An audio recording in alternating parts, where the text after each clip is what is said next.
Chapter 6. By the end of the day, the attic is empty. Well, almost. The camp bed is sitting in the middle of the room, watched over by Prosecco. But everything else has gone. The dressing up clothes, the plastic weapons, the Playmobil, the cuddly toys. Even the Quality Street tin is down in the garden in the tip pile. I take one last look around the room and turn out the light. Grandad seems to have forgotten about the meal commonly known as dinner, so Rose and I heat up a pizza we find at the bottom of the freezer, then put ourselves to bed. We have to. It's midnight and Grandad is out in the garden, dancing round a bonfire he's made out of old newspapers and egg boxes. The pizza and trampolining have put Rose in a good mood, because she starts kicking the bottom of my bunk bed, distracting me from the book I'm reading. The only downside to staying at Grandad's is having to share a room with Rose. Eventually, the kicking stops and I try to get into my book. Clearing out the attic has left me feeling a bit weird and on edge. But soon I find myself pulled into the story. It's about a girl who discovers she's descended from a samurai warrior and can defeat any enemy by summoning the ghost of her ancestor. I wouldn't be worried about starting secondary school if I had a samurai ghost on my side. Rose's voice drifts up from the bottom bunk. Arthur, Mason says you're going to be eaten alive at Langton Academy. Some people believe that twins can read each other's minds. I can't read Rose's mind, but sometimes she can read mine.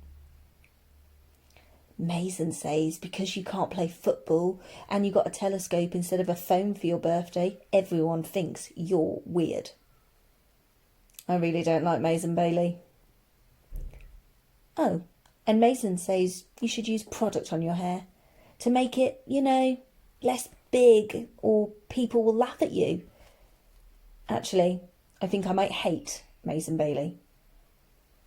Arthur, can you hear me? Rose gives the bottom of the bed an extra big kick. Mason was only trying to help. She's in year 8, so she knows. Mason Bailey, I say after a moment of dignified silence, believes that The Force Awakens is the first Star Wars film, so obviously her opinion counts for nothing. Rose goes quiet, and all I can hear is tap, tap, tap, tap. Rose, are you sending her a message?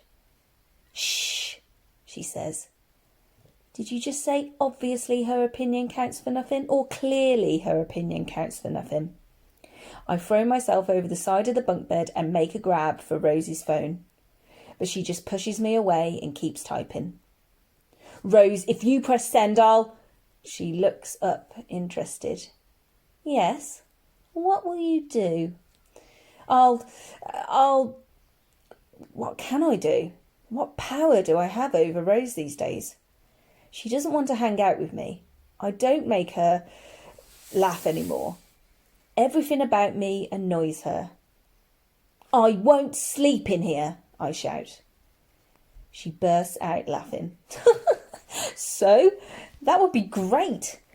Then she pushes her finger down. Oops, I just pressed send. Rage surges through me and I badly want to hit Rose, but I can't, because she's my sister, and hitting my sister when I was 6 might have been okay. But hitting my sister when I'm 11 is wrong. Rose laughs. You look funny, Arthur. You're going to cry. Over my dead body, I think. But I do have a painful lump in my throat, because what Rose just did was so disloyal. Rose and I are twins. We're supposed to stick together. The lump in my throat gets bigger, and I have to squeeze my eyes shut to make it go away.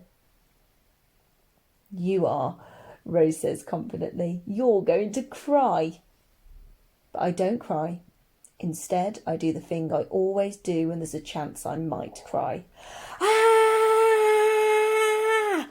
I scream in her face. Then I grab my duvet and stomp out of the room, slamming the door behind me.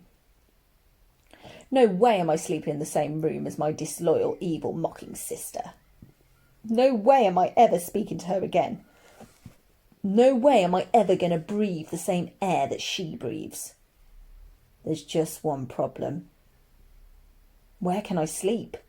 Grandad's house is big, but it's also full. There are 2 spare bedrooms, but neither of them has beds. One of them has got Grandad's drum kit in it, and the other's full of books and Nanny's old things. Then I remember where there's a perfectly good bed. One that folds in the middle and has a mattress covered in orange and brown flowers. And enter her is the land of roar. I scratched into the headboard. A bed that I'm 99% certain I didn't wee in.